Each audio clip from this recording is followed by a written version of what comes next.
Well, it's official, summer has hit the northern hemisphere, and if you're anything like me, just the merest thought of knitting and yarn and all these woolly things, it's a tough task, but I am back again and I'm here to talk you through some knitting. It just means that I'm going to need to have a cold beverage to hand throughout, so let's get started, shall we?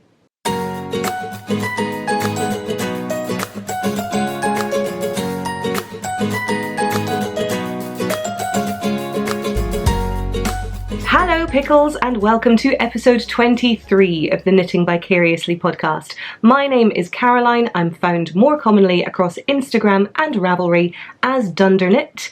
I am a knitter living in London, a particularly balmy and sunny old London. And if this is your first time joining us here on the podcast, a massive hello and welcome to you. I really hope you're well. As ever, a very quick note up front just to let you know that this is a swearing friendly podcast and therefore the language occasionally gets a bit colourful. If that's not your bag, I totally appreciate it. This won't be the podcast for you, but for the rest of you for whom this is very much de rigueur, welcome back and I really hope you're well. Yeah, there's really no getting away from it. It is hot here at the moment and I appreciate there are those of you in various parts of the world that say, well, how hot is it, Caroline? And when I tell you that it is a frankly ridiculous 25 degrees, 77 degrees Fahrenheit, you are going to be laughing in my face, and I do appreciate that, particularly those of you who live in Western Australia, for whom this is frankly nothing more than a cool winter's day. I mean, I would, if I had any notion of wearing a hat in this weather, which would be ludicrous, I would take it off to you. But for me, someone who is pale-skinned and of Scottish descent and is very much not used to sunshine, getting into really kind of much more than the mid-20s, which is very much where we're at the moment. Oh, it's just a bit much. And I'm going to try and keep my complaints to minimum because I know it gets a bit tiresome, but I will say summer is not my favourite time of the year, just being hot and sticky, and we don't do air conditioning, you probably know that already, but yeah, it's just a bit ugh. It does mean that my actual knitting mojo has dipped a little bit, I think, in the last couple of weeks, but I am trying to make up for it with vicarious knitting, although even that took a bit of a dent at one point as well. I am also conscious that I skipped last week's recording, and those of you who've been around for a while will know I usually record on alternate weeks. Last weekend was another bank holiday here in the UK, and after a frankly rather intense and ridiculous week at work, there was nothing that I could really kind of do just to decompress and de-stress better than having a bank holiday weekend to wind down. So again, thank you so much to those of you who dropped me some notes in support, but yeah, I really needed to take that time for myself, delay the podcast by a week, and now I'm back and here we very much are. Thank you too to everyone who left lovely comments both on YouTube, on Ravelry, and indeed over on Instagram about the previous podcast. In particular to those of you who were commenting on my knitting nemesis and my water green boxy sweater. I really did enjoy going through some of your feedback around that. I very much appreciated it. I appreciate there are some of you who think I look absolutely fine in mint green, some of you who think actually it's quite a good colour on me, and others who are, I will confess, probably a little bit more aligned to my way of thinking, who said very nice versions of, good God woman, what are you doing, get it off you. Which, you know, it's good to have a mix. But yeah, I do appreciate your comments, in particular to those of you who said that I could over diet, or indeed a very sort of large number of you who said I should ask Amy to over diet. One, Amy has a lot of things on her plate and has more than enough to do without trying to fix a sweater on my behalf. Two, I'm sure I could do it myself if the fancy so struck me. And indeed three, the problem is more with the overall garment and not just with the colour itself. I think as I stood up and showed, there are some fitting issues and indeed shaping that is perhaps not best suited to my general frame. So I think it's fair to say, look, I'm happy with calling it a knitting fail. I genuinely don't mind. These things happen. Embrace failure. It gives us an opportunity to move on and to learn from it. And in terms of learnings from my side, I would say the boxy sweater is a great pattern. Clearly, there are thousands of people out there who've knit versions of it, and I am sure the vast majority of them are incredibly happy with it. In terms of learnings though, I think I would say for me, there's definitely something that if I were to do another version, I would certainly go for the fingering weight rather than the worsted. I think the fingering weight would give me a better drape, and in particular with, you know, boobs and things to contend with, having more drape in that sweater I think would be a massive benefit. Similarly, I would probably go with a colour that was a little bit more in my standard wheelhouse to that end as well. But as I mentioned in the last episode, please don't let my comments dissuade you from knitting a boxy if it is a sweater that you're desperate to cast on. I really do think it has the potential to be a fantastic sweater on just about anyone. It's just that, as with every pattern, there are choices that we make with it that sometimes mean there are things that work better than others. In terms of the coming weeks, as I mentioned, obviously summer is very much upon us, and there are, I know, a few festivals here in the UK, knitting festivals that are coming up. I will say that the only one that's really on my radar personally at the moment is going to be Fibre East, and that is the last weekend in July, just up north of London. I will be making my way over there, as I do most years, just to catch up with some friends. It's a great show. It's in multiple different sites, or rather multiple different kind of venues and tents across a school campus, and it's just got a really nice feel to it. I really enjoy it as a festival. I know there are some other festivals around at the moment, but unfortunately just between weekends and my availability, I can't make any of them work out. But that being said, I do know that next weekend, which is Saturday the 8th of June, is Worldwide Knit in Public Day. So if you were catching this before then, I would urge you to think about nipping out into the grand outside world and maybe taking your knitting with you for a little bit of fun there too, and representing this fabulous community to the rest of the wider world. I know there are a few local yarn stores who are having events. I know that a fabulous store over in Kent, the Yarn Dispensary, are having a fantastic event there on the Saturday. I'm still working out my diary, working out my calendar, but yes, there are more than enough events going on throughout different pockets of the world. So if you happen to be living close to one of them and want to represent and head along, I would urge you to do so. But then similarly, if you don't happen to have anywhere nearby or to hand, maybe just think about nipping out somewhere out and about around where you live, and just representing a little bit, because why not? It's a great community endeavour, and it's definitely worth getting involved if that's your bag. But in the meantime, let me give you a quick run through some of the things that I've been working on. As ever, just before we get into that, show notes for this week's episode will be found in the description box below, as well as over in our Ravelry group. We have the Knitting Vicariously Ravelry group. You can find us by searching for Knitting Vicariously in the groups tab on Ravelry. We have a fantastic group over there with fabulously active threads, including Show Us Your Vicarious Knits on a monthly basis. We have Show Us Your Actual Knits, which is a fantastic thread where you can go through and see what some other pickles have been working on, and just a few additional kind of topics around things like stash storage and first sweater knitting, and I would urge you to take a look over there if you haven't already done so.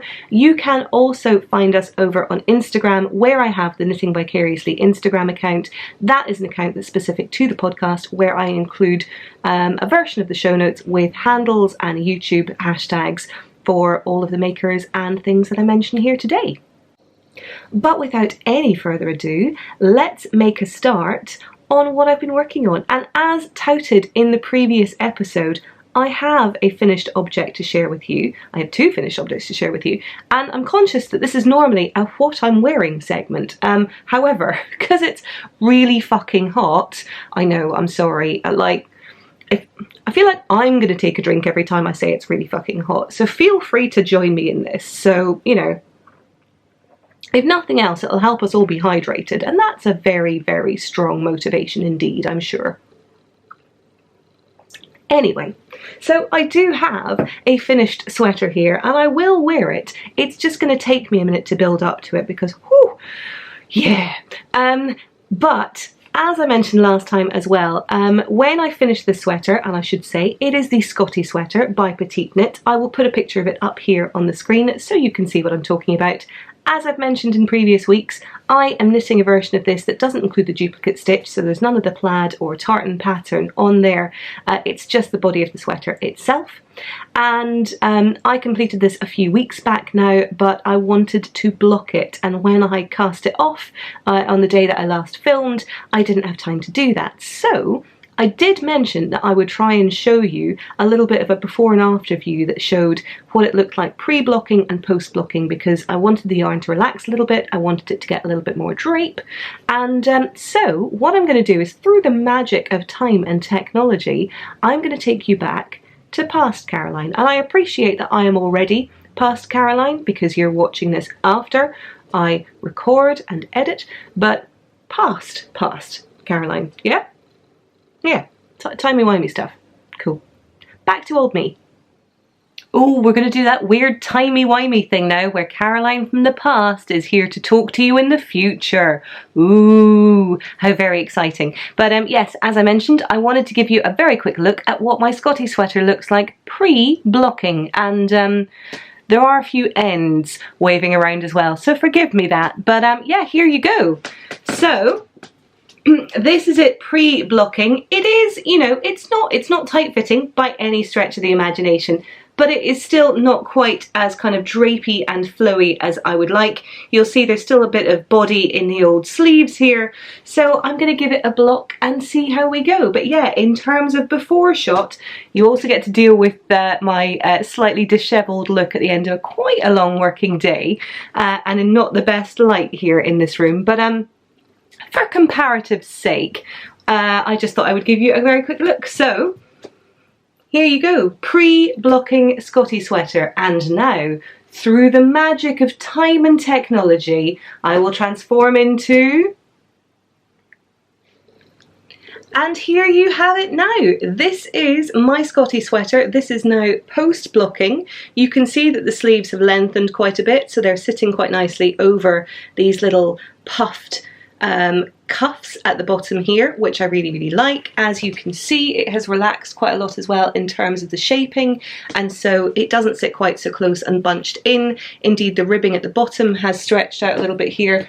I do still have some ends to weave in, so I'm trying to hide those a little bit. But yeah, as you can see, it has relaxed a little bit, it's grown, it's not grown monstrously, so it's still a really nice fit. And you know what, I'm really happy with it. I mean, obviously, it's not necessarily seasonally appropriate, but I do really like it. So just a very quick reminder, if I scoot forward a little bit, you can see what we're doing here at the neckline, which I also really enjoy. So see, end, rogue end, tuck you in there and let's pretend it never happened. It's all fine. So this is the Scotty sweater. As I mentioned, it is a sweater that is constructed with a set-in sleeve. So you cast on for across the back of the sweater, you then knit down to the bottom of the armholes here flat, and then pick up one shoulder and knit that down to about here, one shoulder and knit that down to here, cast on additional stitches here at the front, and then knit that flat to here. And then you pick up the stitches and knit the rest in the round the rest of the way down. And you can see again, I've got a couple of areas where I've changed balls and I just need to sew that up and duplicate stitch it. So I'm getting rid of all the holes there.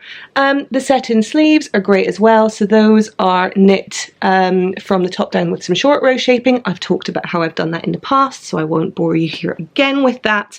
And the sleeves are knit with really sort of minimal decreasing all the way down to the cuff, so that you get this lovely kind of balloon sleeve shape there too. And yeah, as I mentioned, I'm really happy with it. In terms of the yarn, again, I've talked about this for a few weeks now. This is Drops Studio in Air, which is their baby alpaca polyamide and merino base. It is the colorway blue because inventiveness, and it is a yarn that, for all that it's been in my stash for a very long time, as I've mentioned in the past, I don't necessarily support, condone Garn Studio and their business practices.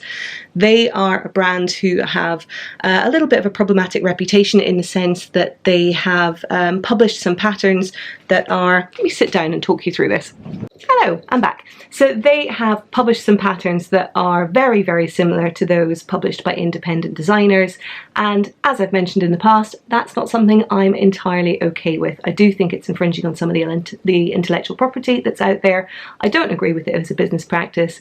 Your views may vary. You are entirely entitled to hold those in and amongst yourselves. But again, this being a platform where I am able to air my own opinions and perspectives, but also I don't want any kind of yarns that I've used to be perhaps construed as just kind of mindless support for those business practices. I want to make my perspective on it clear. So yes, just so we're up to speed. But I am, broadly speaking, really, really happy with the sweater. I did knit the largest size, and I will talk about that momentarily. The only other thing to mention is the collar, and the collar is actually a folded collar. So in other words, you knit the rib to double the height that you want it, and then you fold it in half, and then you can either sew it down or bind it off back on the original seam where you picked up the stitches in the first instance. And so this is my Scotty sweater, and for the love of God, it's really fucking warm.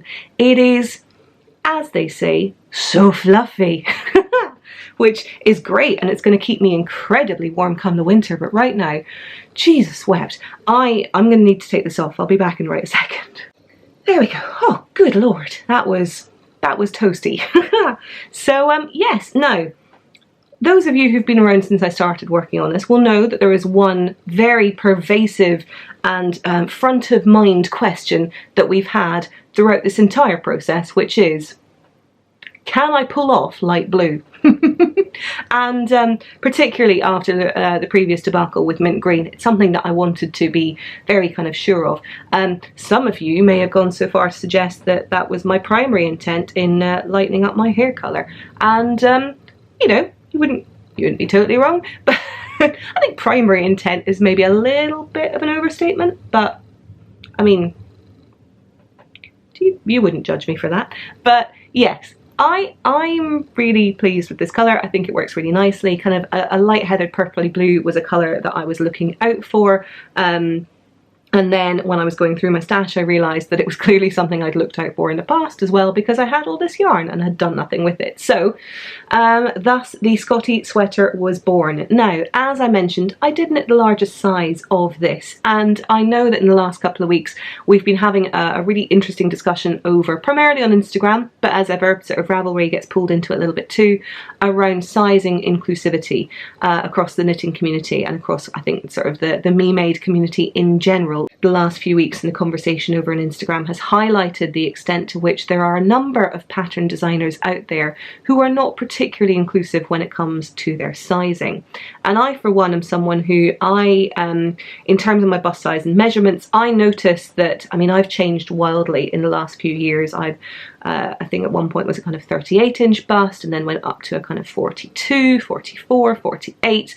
I'm now sort of round about a 44, 45-inch bust, and I have noticed on more than sort of one occasion that my bust size, whether it's the kind of 44 or 48, tends to often be the largest size in a pattern. And yeah, it's a bit of a jarring one, to be perfectly honest, because in terms of sizing, I mean, my bust size is not far above or around the point of being an average bust size, and therefore for those of us who have bust sizes that are larger than a 48-inch, sort of into 50s, potentially even high 50s or 60s, we're incredibly limited on what that means that we're able to work on. And so rightly so, in the last few weeks the community have been starting to look at some of the designers that particularly focus on this very kind of high street sizing normal bracket, call it that, and you know, I hope you hear the heavy air quotes in the normal. But certainly there's this view that high street sizing, which in the UK is usually somewhere between a sort of 6 and a 16, maybe an 18, is very much the norm, and anyone who's outside of that doesn't really conform to the standard sizing, and therefore, you know, have to look in specialist shops, have to have a far smaller range of garments to choose from, and all in all, it's just a bit fucked up. So there's definitely an opportunity to take a look at some designers who until now have been fairly narrow in their perspectives, and pun only partially intended, when it comes to sizing, and encouraging them to look beyond just the kind of very high street idea of sizing and instead offer an extended range of sizes that allow it to be more inclusive. One of those I would say at the moment is petite knit. I have noticed, and a few people have commented on occasion, that some of the patterns that she has out there, so no frills sweater in particular, only really goes up to an extra large, which I think is about 120 centimeters. I might be wrong, apologies if I am, but certainly I know it is pretty close to my bust size. And look, you know, it's not a difficult pattern. I'm sure we could go out and modify it as needed, but that's not really the point. In order to be an inclusive community, whether it is inclusive of different races, different genders, different sizes, different levels of ability and disability, anything that is out there, we need to make sure that we're doing the work when it comes to producing some of those patterns. I appreciate this feeds into other discussions that have been had around pattern affordability, and in particular the fair wage designers, or fair wages that are given to designers for the patterns that they produce. I do understand that, and at the same time there are initiatives there starting to look at how we can make affordability of patterns also a little bit more inclusive. I'm certainly not going to solve it all within this one podcast, but I wanted to touch on the topic briefly because I know for certain that even as someone who is, you know, I've talked about this before, kind of firmly within the plus size bracket, I have recognised and experienced quite a bit of disappointment in the past looking at patterns only to realise that I'm either at the very, very top end of it all, or in a couple of instances excluded from it altogether.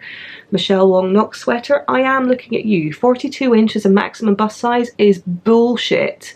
But anyway, I really, really hope this is an opportunity for designers to start to look at that in a little bit more detail, and for those who are willing and able to support that extended range of sizing, that this is something that we start to see more of going forward.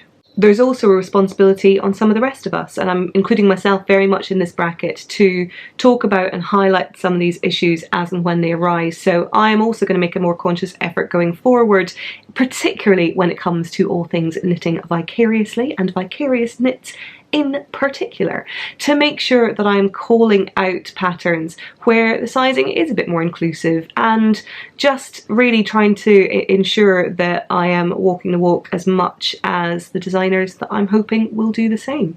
But yes, a slightly different what I'm wearing segment this week, in that it was only here for part of it, but goodness gracious, it's so fluffy and it's quite warm. So yeah, Scotty sweater by Petite Knit.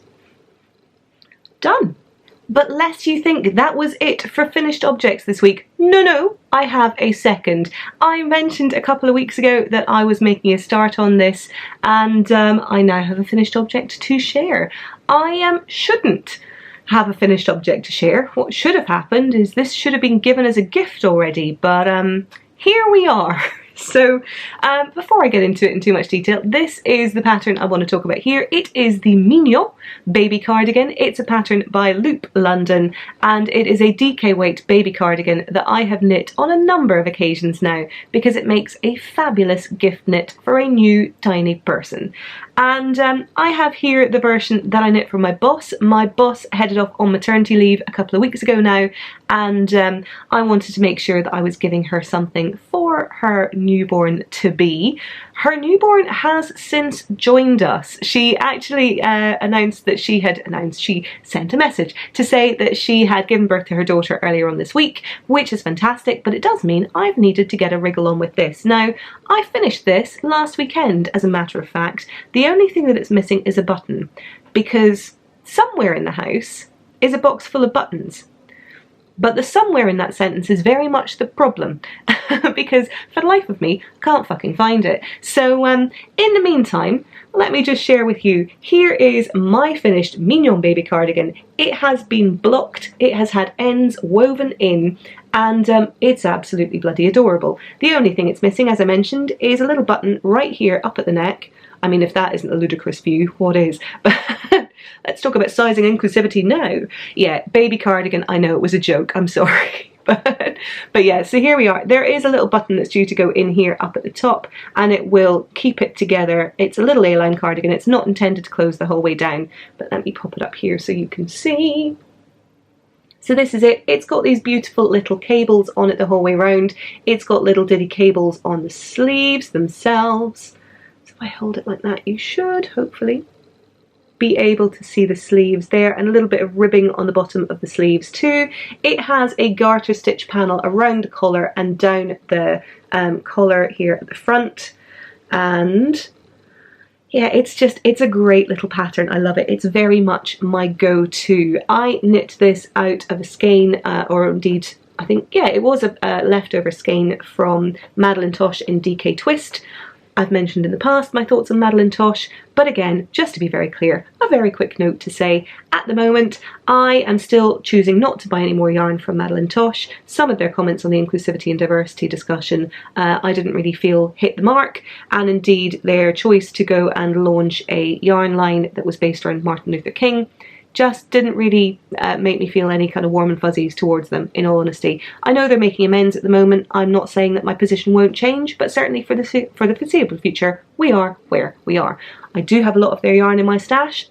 I might knit through it. I might decide not to. We'll see where we get to. But in the meantime, I chose this colour. It is Astrid Grey on the basis that it is a great gender neutral colour, and it's something that, as you can see, it's got a little bit of variation in it. It's a little bit tonal, but at the same time it is not too sort of wildly different in terms of colours, so perfect as a little kind of neutral cardigan to go on over whatever my boss decides to kit her tiny person out in.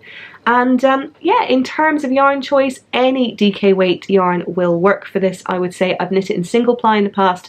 I've knit it in plied versions. I think I've actually knit a version in worsted weight, and it just turned out slightly bigger. The standard size for this is 3 to 6 months. There is only the one size for it.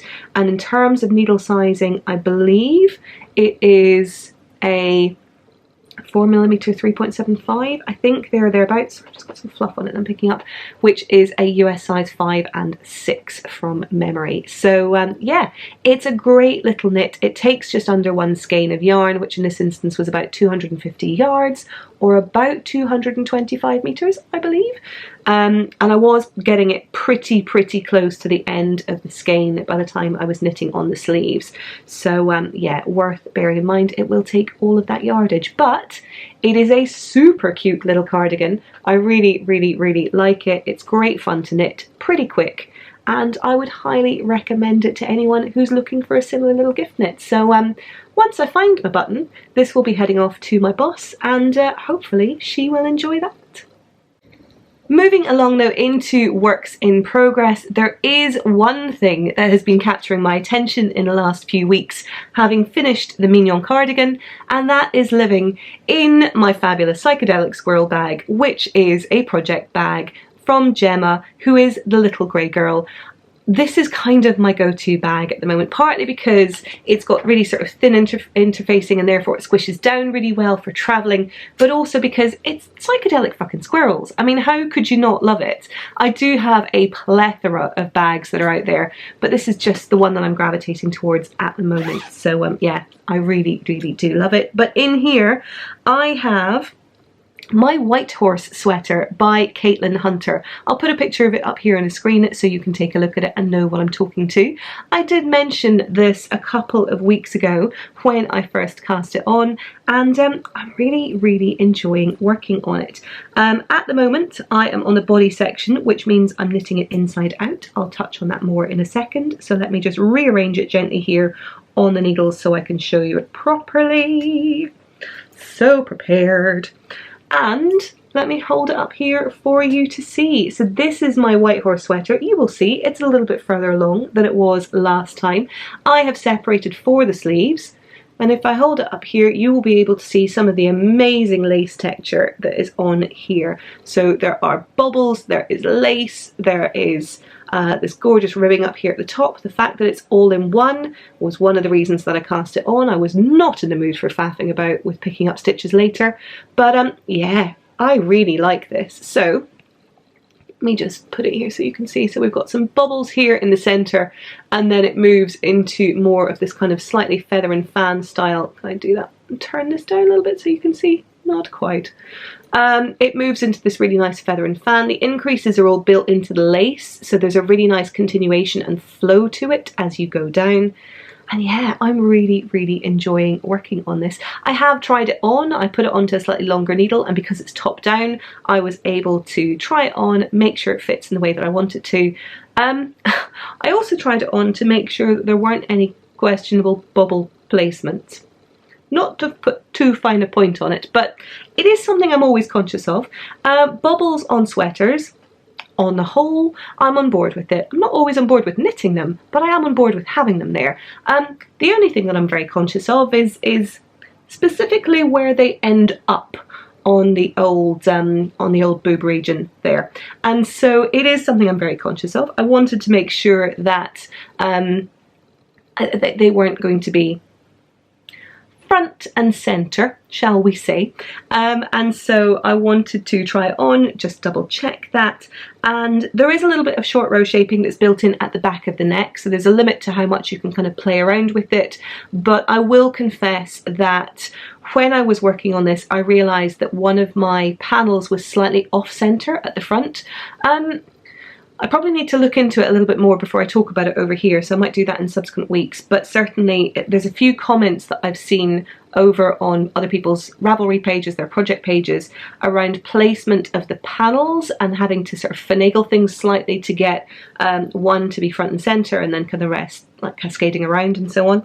I certainly had to do something similar. I think I ended up shifting it by about 6 stitches to get the panel that I wanted to run straight down the front of the sweater.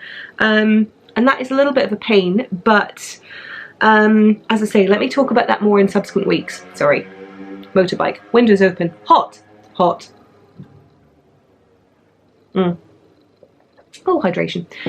So yes, I will talk about that more later on, but in the meantime, as I mentioned, I am now onto the reverse stockinette portion of the sweater. So if I can hold it here and you can see, the body of the sweater is all knit in reverse stockinette, which would be a fuck ton of purling were it not for the fact that Caitlin actually has you knit the body of the sweater inside out, so it's all just knitting from here on down. There's no shaping until I get to the ribbing, and even then there's no shaping, it's then just ribbing as far as I'm aware.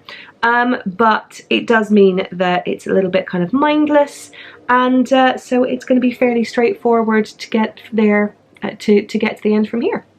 As I mentioned last time around, the yarn that I'm knitting this with is deep stash, and I mean deep stash.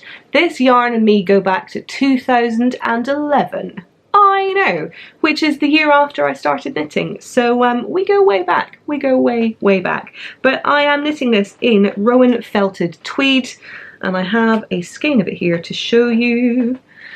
It is, as I say, Rowan felted tweed. It's the standard felted tweed, which means it is DK weight, and it is in the grey mist colourway, which, as you can see, is a light grey. Get it focused so you can see some of the heatheriness. And there are flecks of darker grey in here. There's also some beautiful flecks of light blue in here. I know, night blue again.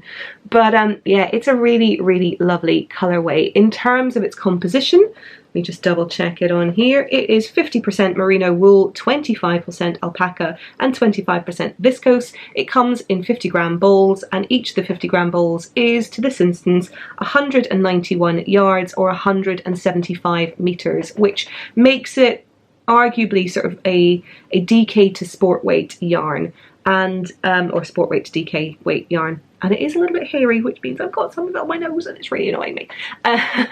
But yes, so this yarn, it will definitely bloom when it comes to blocking. Certainly at the moment I am knitting this on a, I think 3.75, am I lying? No, 3.75mm needle, which is giving me quite a nice fabric. It is a little bit on the loose side in terms of gauge, but I reckon when it comes to blocking that this yarn will full out a little bit and it will fill in some of these gaps beautifully. But yeah, this is very much the main project that I'm working on at the moment. It is perfect for just sitting and whizzing in the round. The only thing is, it's really bloody hot. Sorry.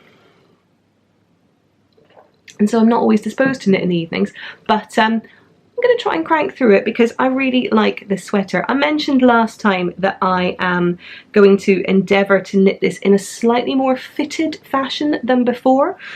So part of my reason for trying it on was to make sure that it was, that the lace was kind of stopping, I'm going to call it sort of high bust, which is a slightly more delicate term for above the nipple line. But certainly with this, it's sitting there quite nicely, it fits really well, and so I'm just trying to make sure that when it comes to then the sort of body and particularly the arms, I want them to be slightly more fitted rather than blousy, I would say. So not quite the same as my Scotty sweater, but a little bit more fitted on the way down, because I think it'll be a bit more kind of office friendly if I go down that route. So I'll keep you posted on how I got on. It probably means I'm going to make some modifications to the sleeves that I will talk about in subsequent weeks, but certainly the rest of the body I'm planning to knit it down straight, and then rather than some of the people that I've seen who've styled it by kind of letting the waistband and the ribbing bunch up slightly and letting the sweater kind of fold down and curve underneath there, I'm probably just going to pull it straight down, so it may end up being slightly shorter, but we shall see. So that's it for the knitting this week. In terms of vicarious knitting, well actually, just before we get into vicarious knitting, I have not bought any yarn for a couple of weeks. I know, we're all shocked, but it's hot.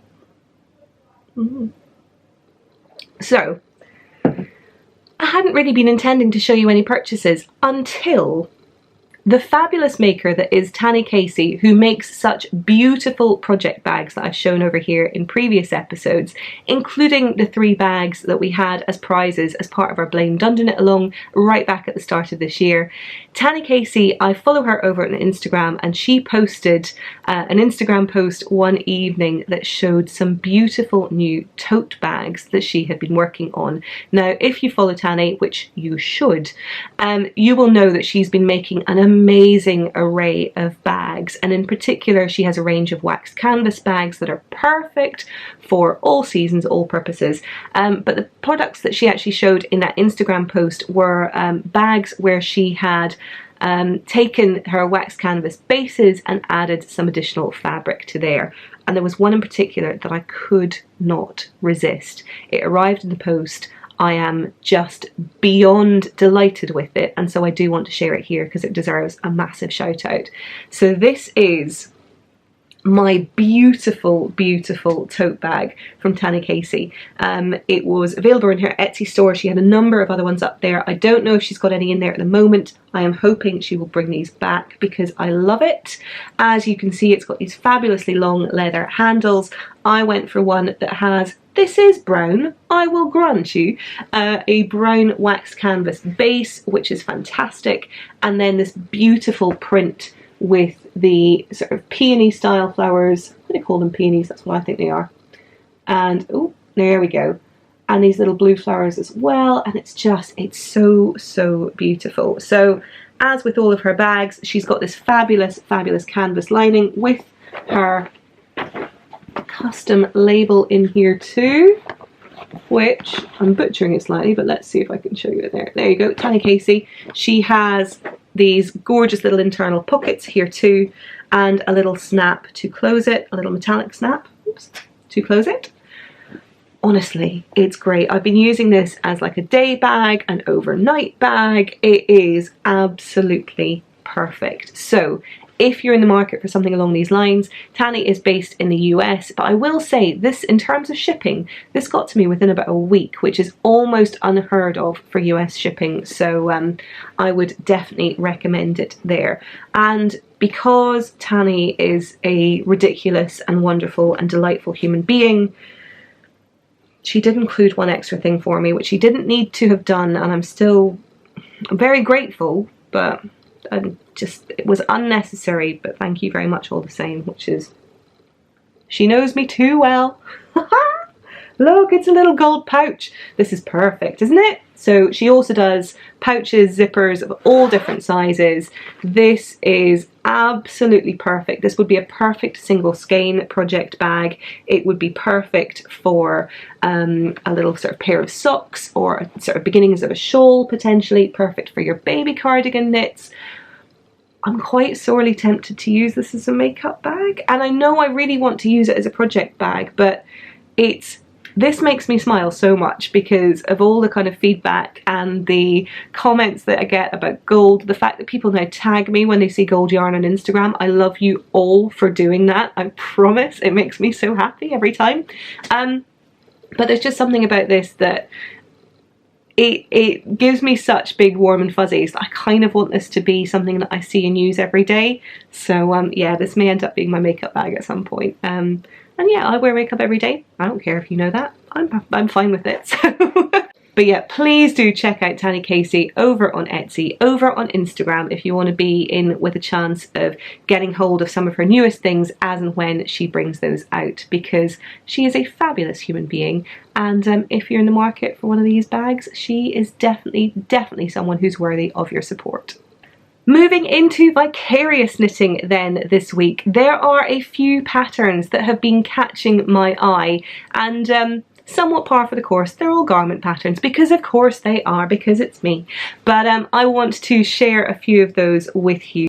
The first of those is a pattern from the wonderful ladies of Espace Tricot, and it is the Missoni Accomplished Sweater. I'll put a picture of it here so you can see. The ladies of Espace Tricot are absolutely killing it when it comes to sweater designs at the moment, between Turtle Dove, which took the whole knitting world by storm, I'm quite sure, but now this as a follow-up. I absolutely love it. It is the perfect kind of relaxed, oversized sweater. In terms of sizing, it is not too bad as far as inclusivity goes. So in terms of ease, the recommended ease is between 10 and 12 inches, as I say, relaxed and oversized. So the smallest size is a 40-inch bust and the largest is a 65. So, you know, there's certainly room to play with it in that space. I, for one, will probably knit it with slightly less ease. I am all for oversized, but I think 10 inches is probably a little bit excessive for me. And so I would probably look at one of the sort of more middling sizes. But at the same time, I really like the fit of this and the way that this is styled in some of the other sweater patterns. It's just something that's really different, and it feels very kind of ready to wear, or very kind of off the rack, which is never intended to be a sort of compliment or indeed a negative in some ways. It's more just, it has a very kind of stylish quality to it that makes me, I guess, kind of find it very easy to envisage how it would work with other things that are already in my wardrobe. And so yeah, I really like it. I love the colours they've knit it in. It is knit in a grey and white originally, but of course you could go mad with the colour combinations. There are so many options. It's knit in sport weight yarn, but again, you could choose to go into DK, or you could choose to knit it as a slightly finer gauge with fingering weight, get more drape to it. So again, it leaves you some great options there. But all in all, I really like this, and this is a definite contender for later on this year when the weather cools down a little bit more. Hang on, cools down. I don't know if that counts, but I wanted to be on the safe side. Next up on my Knitting Vicariously list is a little bit of a Lina number 8 love-in. So Lina magazine, Lane magazine, depending on how you pronounce it, and the magazine's producers have said they're happy with whichever way you so choose. Issue number 8 has been hotly anticipated, and the previews of that are currently up on Ravelry to review, and my word, there are some absolute stonkers in this edition, version, issue, that's the word. But yeah, just some beautiful sweaters. The first of those to call out is this beautiful Grace pullover by Denise Bayron, and I'm going to put it up here on the screen so you can see. It is a gorgeous sweater. It's got a slight funnel neck, it's got these cables down the front, and it's knit in super bulky weight yarn for the win, which means it would be super quick. It'll knit up really beautifully. It'll be so cozy. Not saying it, but I think it's used, let me check, it is Quince & Co puffin that's been used here, and yeah, it would knit up so quickly and just be perfect for later seasons. In terms of sizing, it's okay. It could do better, I think, as far as things go, but it has a recommended ease of 2 to 4 inches. and it ranges from a 37-inch bust all the way up to a 51¾ inch bust. So as I say, could do better. It would be great to have another 2 or 3 sizes there up at the top end, but yeah, so yeah, really pretty sweater, quite a quick knit, and yeah, lovely design from Lina.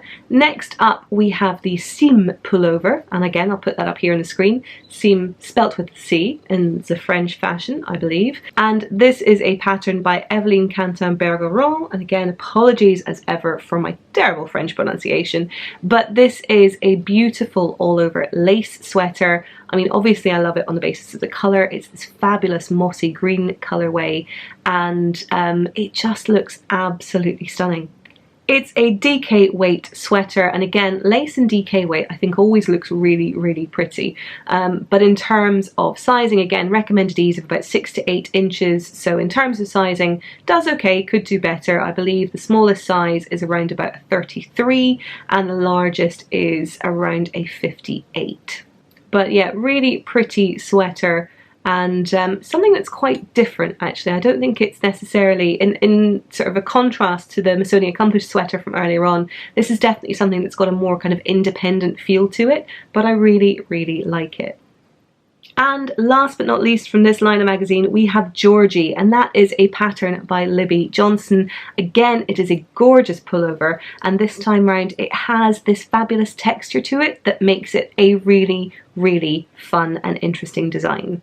It's a drop sleeve shape, and therefore imagine it would be incredibly flattering on most folks. It is again oversized, and again the oversizing and the ease means the sizing inclusivity is not as strong as we might like it to be. It recommends around 8 to 12 inches of ease, and in terms of sizing, it ranges from a 42.5-inch bust up to a 60.75-inch bust. And so again, once the ease is taken into account, not necessarily 100% or sort of full marks on the inclusivity side of things, but certainly slightly more extended ranging than we see with some other patterns. But in terms of kind of overall style and shape and fit, again, this is probably one that I would perhaps play it a little bit safer with some of the ease, go with something that is maybe closer to 4 inches of positive ease. That is again my personal preference. Your views may vary. So those are the patterns that have caught my eye this week, but as ever I wanted to take an opportunity just to recognise a couple of others who have been doing incredibly well in the Vicarious Knitting Stakes, although this time round it's actually people who've been doing well in the actual knitting stakes and prompting vicarious knitting from a lot of other people, myself very much included. Now, somewhat accidentally on purpose, there is a little bit of a theme with these two this week. So both of them happen to have used or feature yarn that is very close to my heart for reasons that will become very apparent very quickly. The first of those is fabulous Ravelry viewer who is Trace44. I will put her picture up here on the screen of her LYS cardigan. This is a pattern by Andrea Mowry. It's a pattern that does very well on the sizing inclusivity stakes, I'm happy to say, but it is a gorgeous cropped cardigan, and one, obviously I love the way that she styled it, but two, even more obviously, I love the colour that she's knitted in. Tracy even included a picture to showcase the fact that she was knitting with yarn that was also fairly similar to her hair colour, and so I definitely feel an affinity there, Tracy. I'm delighted there are other people out there, not just me, who think this is a wholly acceptable way to, you know, make yarn choices for projects, because, you know, homogeneousness, colour sameness, it's a thing, and we should all just embrace it, and it's fine. So a gorgeous project by Tracy. And then the other project that caught my eye for reasons that will become entirely appropriate is by the wonderful Smiziel Knits. Again, I'll put her picture up here on the screen, and you will see again The colourway is stunning, and if it twigs any kind of recollection in the back of your mind, the yarn that she used to knit these beautiful Clark socks, which is a pattern by Jacqueline of the Brooklyn Knit Folk podcast, the colourway and yarn that she used here is the Squirrel Knits colourway, Squirrel Kids colourway rather, from Ushitita, which I have a sweater quantity of and I brought back from Edinburgh Yarn Festival. So I stopped dead in my track when I saw these, was even more excited when I saw the yarn that she'd used, on the basis that I have some of my very, very own. But in terms of a colourway and a yarn that is perfect for this pattern, I really think you'd have to look pretty darn hard to find a better combination than this. And so for all the textured socks aren't really in my kind of general purview at the moment, I'm not feeling it necessarily, but I really, really like these. So congratulations on a gorgeous, gorgeous finished object there. And so there we have it. That is pretty much it for this episode. I don't intend to have any more unanticipated hiatuses, so I will hope to see you again in a couple of weeks' time. But in the meantime, I'll be opening up a new Show Us Your Vicarious Knits thread for June, so that we can start to kick things off over there. And as ever, please do continue to use the hashtag, which is the Vicarious Knitting hashtag. Sorry, Knitting Vicariously. I can't believe I just got my own hashtag wrong. This is ridiculous. Knitting Vicariously hashtag over on Instagram to showcase any projects, things that you're working on, instances where you happen to be enjoying the podcast, or indeed projects that you want to give a shout out to where you've just seen things that you wish you could be knitting on, but for whatever reason, in my case, possibly the weather,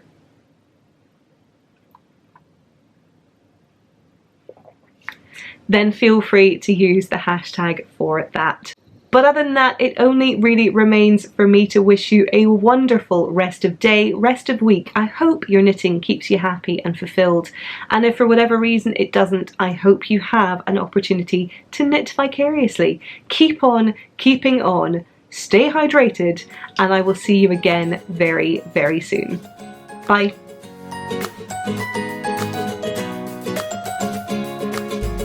But yeah, it is a balmy 25 degrees here in the UK, which is, oh fuck, Fahrenheit. How do you work this? Is there a way of working? Right. 28-ish is about 80-ish. So let's go 77. That's my guess. What is 25 Celsius in Fahrenheit? That would be 77 degrees Fahrenheit. Boom! I win nothing but pride. Lots of pride and a little bit of smugness. And some more water. I mean, again, I say water. It's whatever gets you through the day, right? It's fine. There's no judgment. It's a Saturday. It's fine. It's really difficult. I want to be super positive and happy about this jumper, but I also want it to stop fucking touching me. I'm quite grumpy when it gets to hot weather. Quite grumpy. Oh. Uh-oh. Please don't tell me I've run out of water. Now I am going to have to start on the gin.